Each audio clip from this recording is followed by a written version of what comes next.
How did you do it, Mr. Darko Fritz? I start very early, my art things, and when I was like around 14, 15 years old, then I came with a couple of friends to a program of experimental film. I think it was like 30s experimental film, and actually then I saw you first time in my life. It was like 5 people, and you don't remember that. We discussed it before. Galeta was there screening with 16mm experimental films. Little later, while I was still in high school, in Zagreb, art and culture it was called, I learned really interesting subjects like philosophy, sociology, history of civilizations, where I learned 3 kinds of thinking: magical kind of thinking, religious kind of thinking, and scientific. And I learned it when I was 17 years old. History of civilizations. We learned Egypt, all this very interesting stuff. And there was one subject that I made my graduation. It was communicology. So, while I was in high school, age of 17, 18 years old, I did learn as part of my school program, I read De Saussure, Umberto Eco, Roland Barthes, and this kind of theoreticians, and with that kind of subject, communicology, I made my graduation thesis that was named Application of Mass Media Communication in Architecture. At the same time, I was going to multimedia center that was run by Ivan Ladislav Galeta, and that was my primary source of knowledge about multimedia. Come back to the school, as I learned journalism as well, and we didn't have enough, so we can choose what we like to learn the whole semester, high school, and we choose Russian avant-garde. So I was half year listening about Russian avant-garde, and when I was that formative years, that's kind of influences on me, and I was going to SC Gallery or Gallery of Contemporary Art in Zagreb and start to learn about conceptual art and conceptual art practice. And for me at the time, the most interesting artists were Andy Warhol, with all these multiplications and so on. Let's put a little asterisk, communicology, mass communication, that I was learning, science, and was significant. So it was I could understand a little bit of this, a little bit a part of nice images. And Danjo Pike, which was kind of like the icon of video art. And at the time, while I was still in high school, I started to do my first art. And I was attracted to machines since beginning. And my machine was copy machine, Xerox. But unlike this 70s, 60s, 70s conceptual art or visual poetry that I like a lot, but that was like very old when I was 17, that's a decade ago, that's like super old, so we like to put something new as you feel like you are very smart when you are 17, 18, 19 years old. Everybody's like the smartest. I was the same, so I would like to bring something new. And then there was, unlike this Xerox art that is kind of black and white repetition and so on, I get into the medium of printing with different toners. There was choice of several toners in different copy shops, and I was like doing this kind of copy art, doing little fanzines, but as well I was doing copies on folia and use it as material to project, as with using 35mm slide projector. Instead of photographic dia slides, I use these non-photographic materials, mixing all kinds of stuff in there, including live ends. So I was projecting, let's say, live ends on the facets of the buildings as a guerrilla projection for myself while I was 18 years old. Even I was making my first shows in clubs in Zagreb, in Lapidari, and I call it Dia Scratch, those kind of performances. I play some alternative music that I listen, like The Language by 20 Frisky Do, and it was about the language, and I was like doing this Dia Scratch as I was using two slide projectors, and I was doing like this, kind of like animated, live animated, at the spot. So I have like two, and I have a series of slides, and I was like kind of expanded cinema. While I was researching later, I didn't come that somebody else was doing the same thing. Usually it was automated with kind of dimmers, and you go in transition from one to another. There was also slide projectors that can do that, and you can get them in the series, and Vladimir Petek was doing a lot with these multi-slide projections at the time. And I knew them, and actually my first performance while I was like high school time, I was like 18 years old, and I did exhibit in New Zagreb at one event that took part in some kind of newly built settlement in New Zagreb. And shops that were not opened, there was like a lot of art. Really great art has been there. Breda Beban, Mladen Stilinovic, even the painters group Irvin from Neue Slovenische Kunst that I really appreciate a lot at the time. They had actually the first exhibition during that event, and I was doing my end projections. So that was my kind of like one of my first public art. So I start really early, and I start immediately what we call now media art. Back then we called it multimedia art. Then I went to army, then I came back, and I was also multiplying on photocopies, also on slide projectors, like Tito images inspired by Andy Warhol, but also with kind of like multiplying, criticizing, not commenting celebrity culture like it was done by Andy Warhol in the case of Marilyn Monroe, but in my case I had this like local flavor, criticizing cult of personality of Tito that was built in the 80s after his death especially.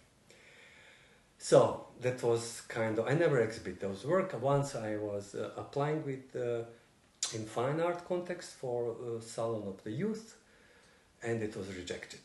Later I realized that Tito image and sign was protected by copyright. It was the only thing protected by copyright visual back in Yugoslavia. But I don't think they turned it down because of that reason. So, when I was 19 years old, I came back from army. I served one whole long year. There I spent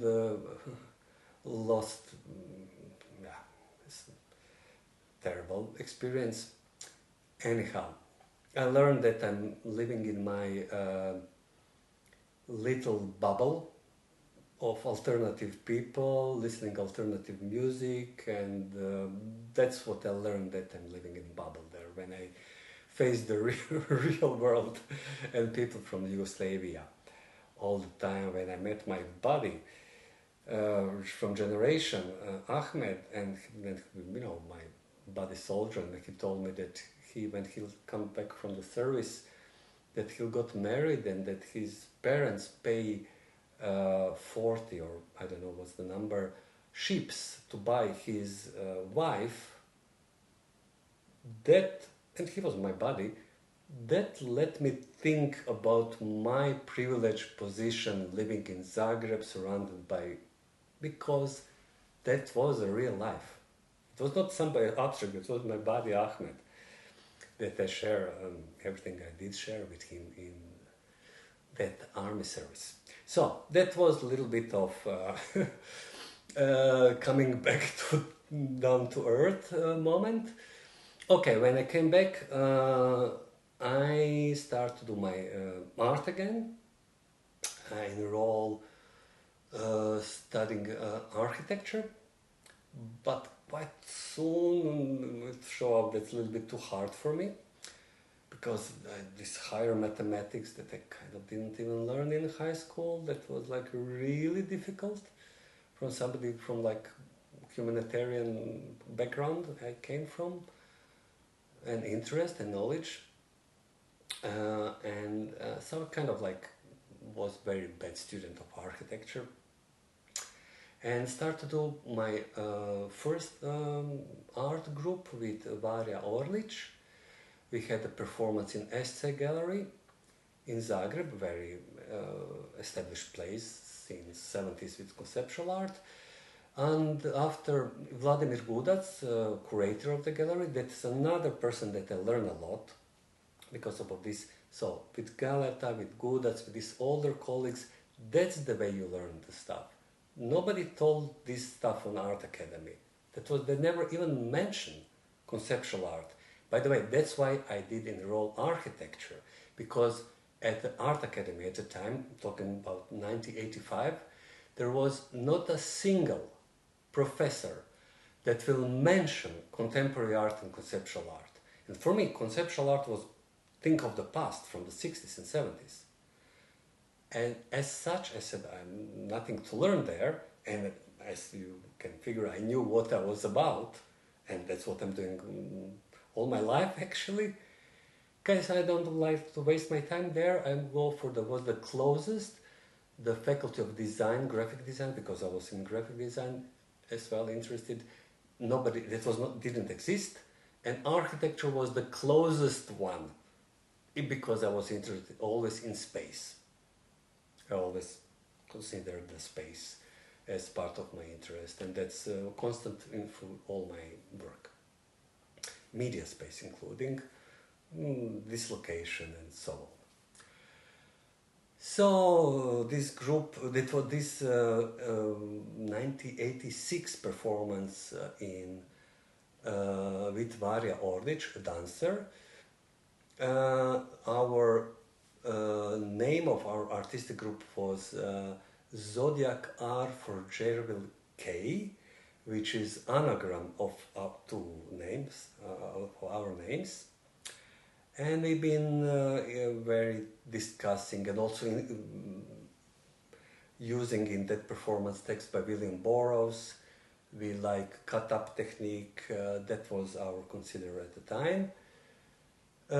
She was doing body things and I was doing projections all around. We built in the gallery space within the space, like box in the box, and this big, that was all projections all around.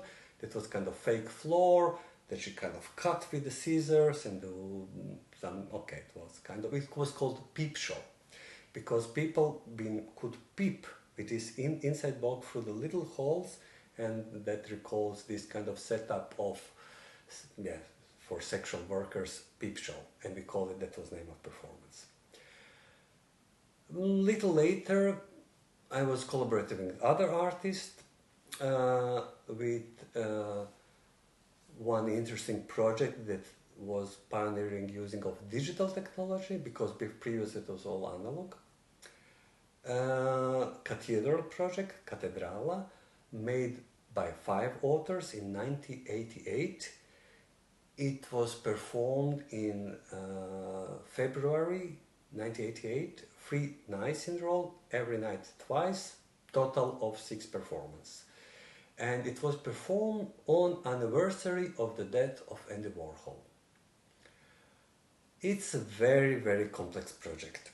So it was, when we've been doing it, we tried to find out what's happening with computers. We tried to find about digital art, and what we knew, it was about this SIGGRAPH. But what came to us as information, it was very boring. We found it extreme, like this formal analysis of how can you do 3D of some object, like, okay, but we've been about conceptual art, ideas, and so on.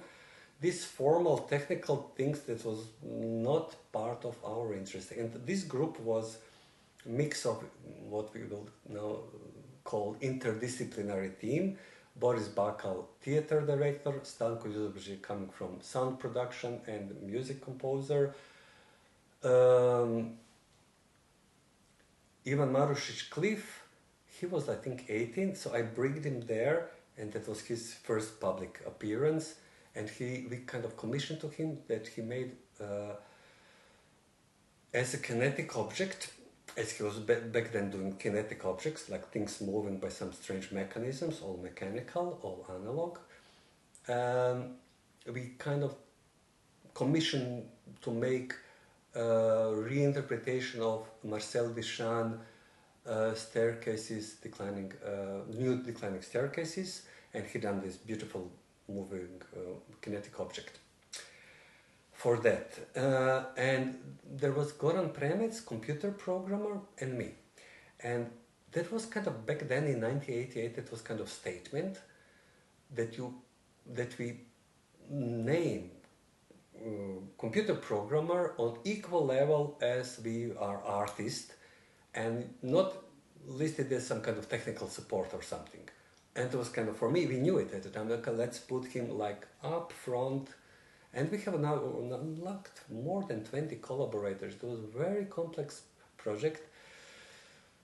Too complex, I think, nowadays. But there was 3 rooms in PM Gallery that was run by Mladen Stilinovic at the time, with no budget.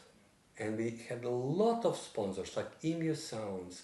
And there was a time when it was late socialism, everything was possible, everything was free.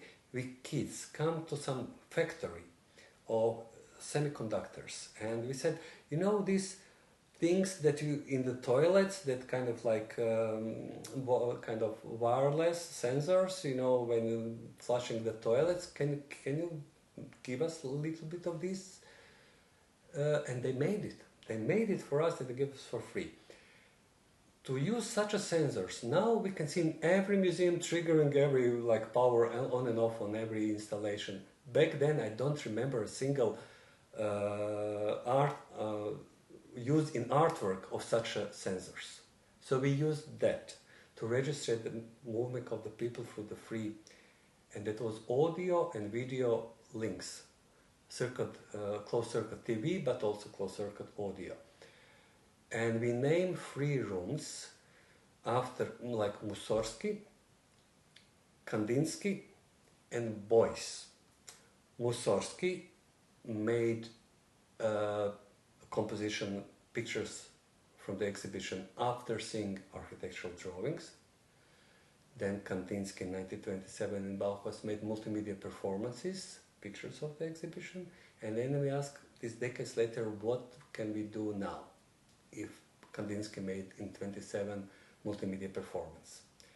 And then we came upon one conversation between Kunelis, Beuys, and in one moment they mentioned we need to build an architecture, thinking about making synthesis of all knowledge into one place as medieval cathedrals used to be. And then we said, okay, let's name it Cathedral, and let's try to do synthesis. The only performer you can see there was Joško Lešaja, opera singer from Croatian National Theatre, and with the help of 2 musicologists, that made a concept for the collage of opera he was singing, and it was a lot of technology involved. And Vladimir Petek loaned us his set of serially connected slide projectors, but we upgraded with MIDI communication, and that was a digital part. We used MU2, emulator 2, musical synthesizer to make our analog to digital signal. We didn't even have a graphical interface. And that's Goran Premec helped a lot. He was a computer programmer. And Stanko owned this super expensive piece of equipment that is, by the way, significant from the sound of the mid-80s, like all the Pet Shop Boys and so on. All these bands used this very emulator tool, a very amazing musical synthesizer. And we used pre-programs like the whole, like, you know, live processing of the sound while Joška was singing, in the same time triggering by different inputs. The production was changing, like 10 meters hold, 50 meters hold, 100 meters hold in real time. So it was live processing of sound. As well, we used all this information via MIDI to trick the slide projections that we upgrade technologically from the handmade set by Vladimir Petek. And we had a video streams and so on. So there is a technical schema about all this complex technological system, but I need to go further. I have not enough time. Later I start to do, with 3 years going on project with Željko Serdarević called the Imitation of Live Studio Imitacija života, and we made an ambitious plan for 3 years period, and every year we did. First, installation in public space. Second, we call it mixed media exhibition, so that's kind of just an exhibition in the gallery. And third, exhibition of design, our annual production. There was 3 exhibitions, 3 years, the same program, and on top of that we had 3 what we called music and stage event, as we by purpose didn't like to use performance.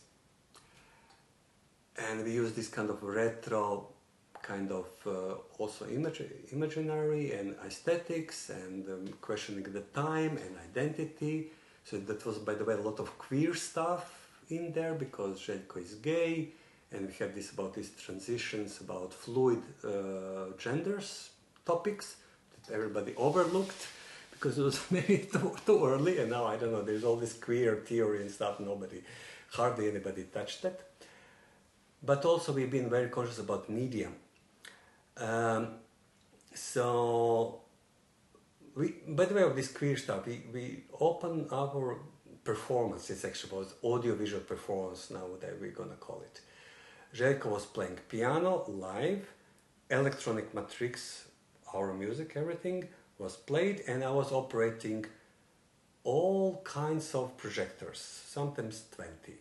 8mm loops, 16mm loops, film loops, my slides, live animated as I've done it before, or static, or some even invent a lot.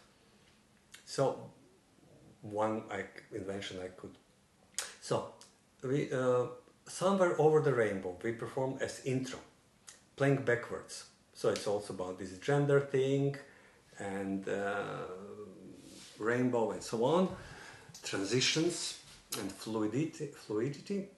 But so we played first backward and a little bit up, and I made text with very different typesettings. Graphic design was also very important, as a long roll on film negative, 6 centimeters, like 6x6 camera. And then I pulled this roll through the very old Russian projector, but not one, like 3 projectors, and put filters, color filters, blue and red, and that was white. And then it was first projected on 3 walls separately, so I pulled by hand this text floating around 3 walls, and later I joined, in this crucial moment, I joined everything on one. You have like a triple projections with a little delay of the text, and then I was pulling that. This kind of stuff. So we was inventing, using a lot of copies as material and so on. So we made these musical stage events, as we didn't, and first year, as I said, we had 3 performances per year. First year we placed it in cinema, theater and gallery with like bold statements. This is not a theater performance, this is not a film, and this is not a fine art performance. You need to be young for this kind of stuff, but said we are doing all of that, but there's nothing, it's negative identification, but we are doing something new. Nowadays there is all these festivals about audiovisual performances when audio and visual are merged into one, and that's what we've been doing with very analog technology. Sometimes we also use 35 millimeters in one cinema just for like 10 seconds or something. So that was this the imitation of live studio, and 2 years ago we had a retrospective of this art stuff in Museum of Contemporary Art in Zagreb, and we had a retrospective of graphic design because we've been very young and very successful graphic designers. So we had this production, we made like more than 30 posters all around Yugoslavia, and then we exhibit in the Croatian Design Gallery.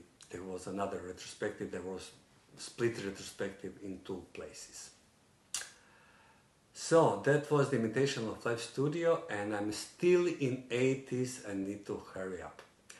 So I left the party when was the best party, and with Željko, the imitation of live studio, we had the amazing commissions of a very serious institution like Eurocaz, the theater festival that we made the visual identity first with the imitation of live studio, and later 15 years I was doing for Eurocaz. And money making, Eurocaz was not money making, but money making was a really great opportunity that was given to us by Tomaž Pandur, the then new director of Slovene National Theatre. So today it's impossible. I'm talking about some other time. So there was no designers, as I mentioned, there was no school for design.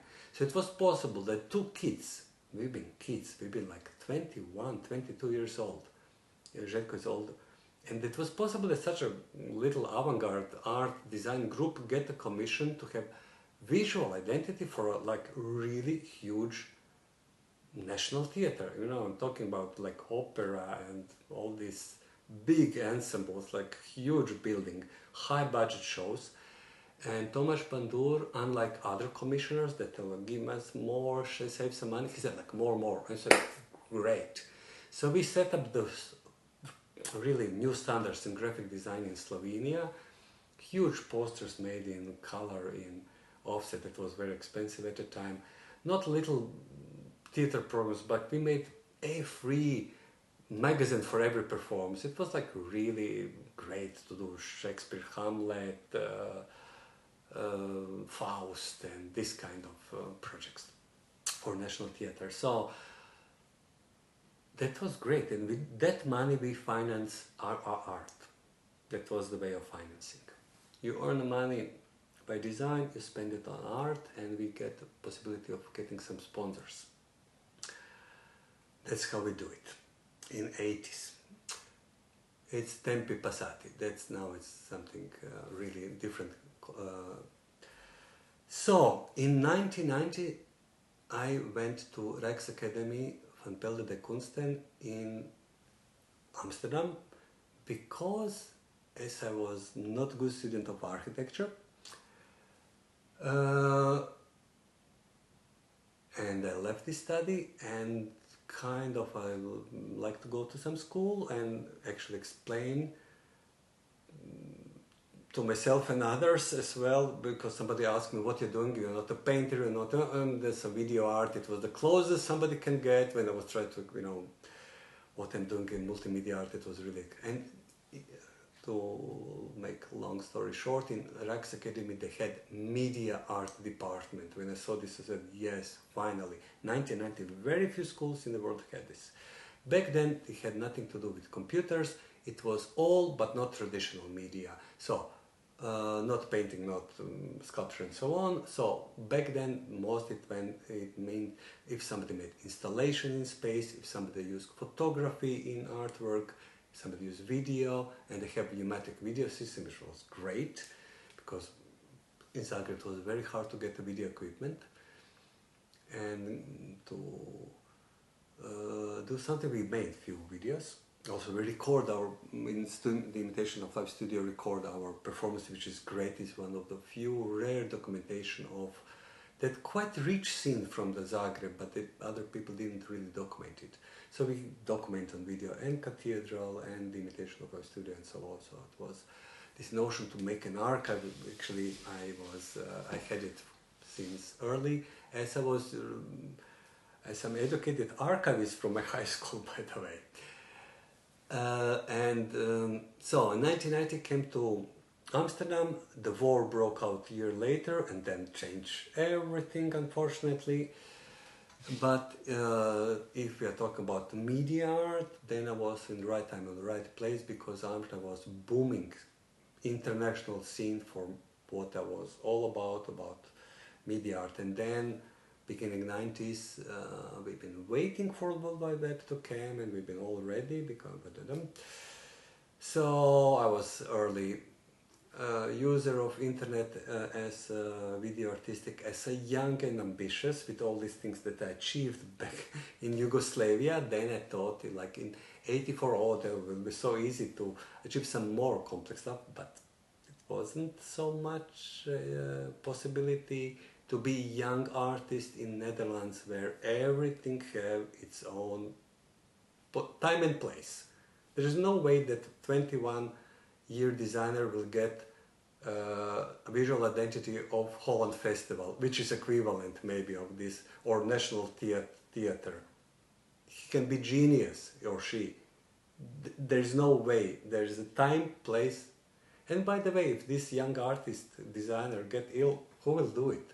So, it was great to be in Yugoslavia in late 80s. It was everything open and possible. I could do everything, maybe not mention Tito, the rest is fine. You can even criticize Communist Party, it's fine.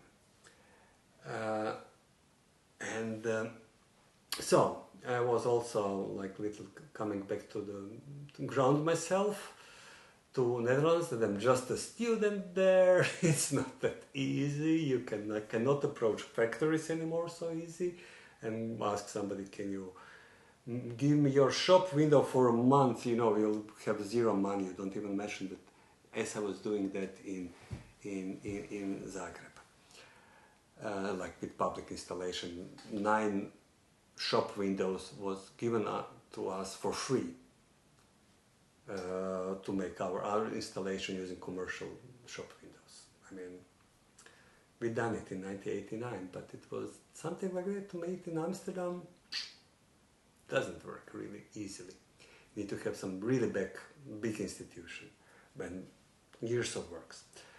So in 1994, I tried to. That was a time when not a single museum had a website, not a single gallery had a website in the Netherlands, and was the first festival that had a website was XXX Festival, where I took part. And there I made 3 flower beds, installations with flowers, something that will come later on to the same format. And I like to make this location idea to video stream it. It was very difficult, but to just get a video signal into the computer, to get the right cable and graphic card. So we got this newest Apple Macintosh that had AV in. We had a camera positioned very high up to kind of surveil this installation, big installation, 3 by 3 meters each, with flowers. Then we had a website, we connect everything, just didn't work. I would be happy to have 1 image per minute, you know, blink, blink, just didn't. So then I made it just a local closed circuit TV instead. And I had my first graphic back then published online as part of this festival, and then later I started to use internet as artistic medium alongside other mediums. With End of the Message project I made from 95 till 2000 based on different ideas, end of the century, but as well as surveillance. So I made in Rijksmuseum Twente an installation that was observed for 2 months with examples of the artwork from the last centuries, from the collection, originals, and that whole, and faxes. I was doing a lot of fax works at the time, first analog, but later at that time already I programmed computer to execute performance while I was there. So it was long sheets of paper with typographic messages, and I done a lot of those kind of works.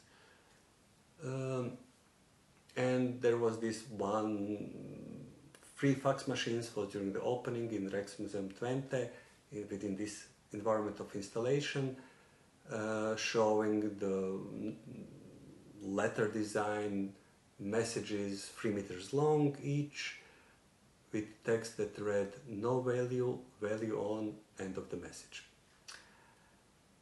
And the whole thing was observed by a surveillance video system and recorded.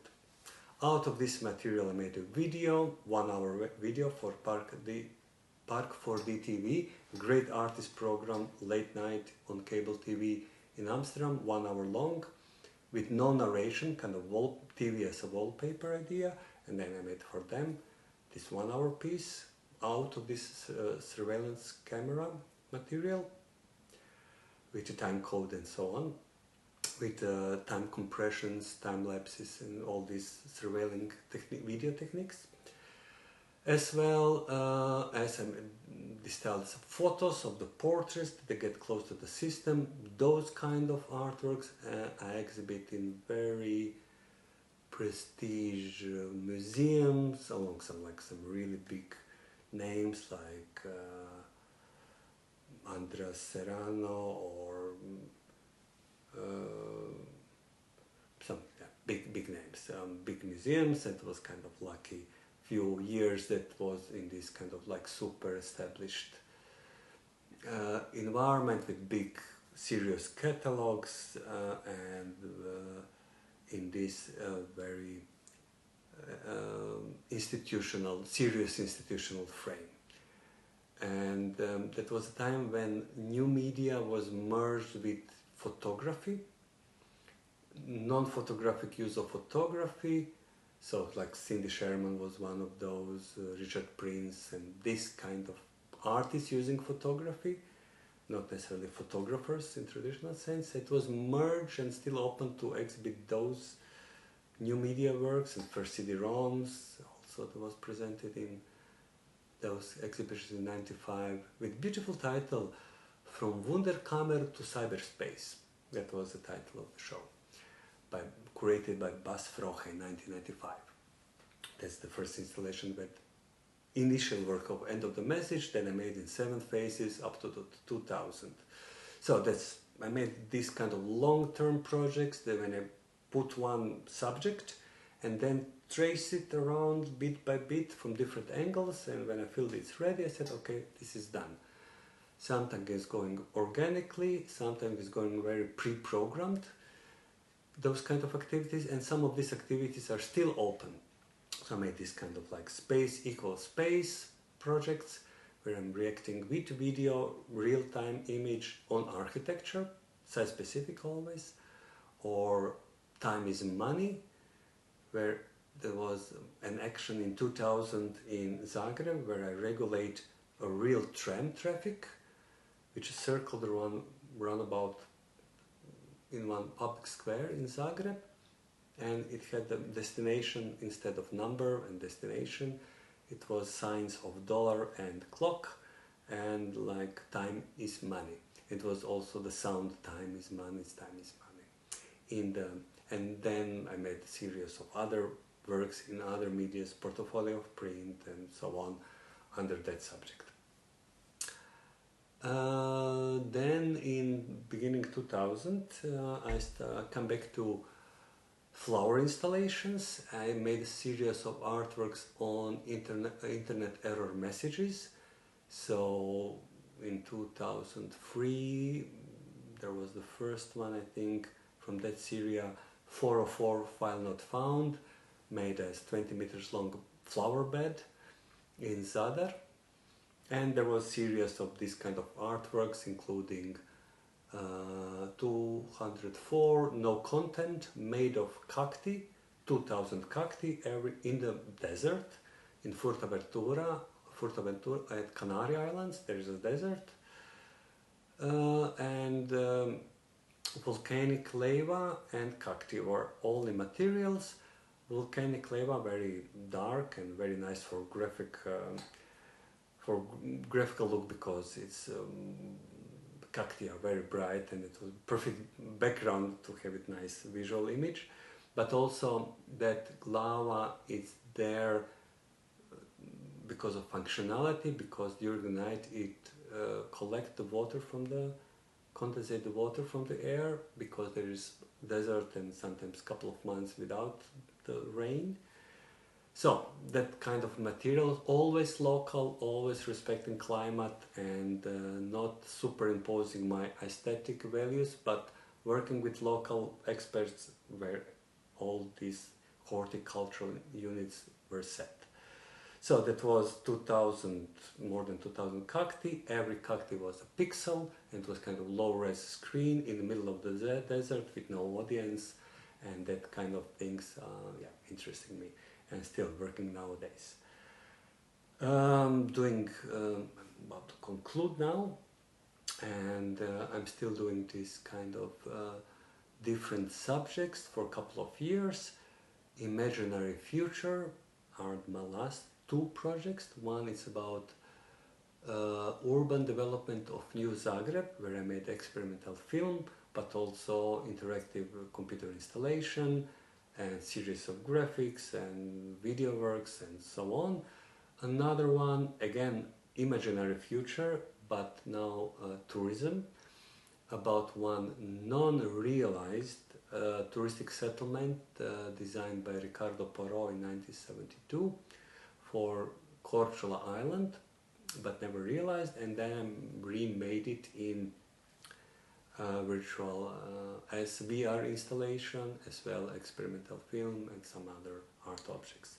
So this kind of stuff I'm doing, I'm all the way, since maybe a little bit fascination with technology when I was in my teenage times, that very early get into the critically point of view since 1990s to technology, and that's what I'm doing all my life, bridging those gaps between fine art institutions and frame of mind and media art institutions and frame of mind, trying to fill the gap between those two worlds, and looking at how technology changing society, and how it's possible to be human in all this environment, and how all this rapidly changing over the years and decades. So that's it.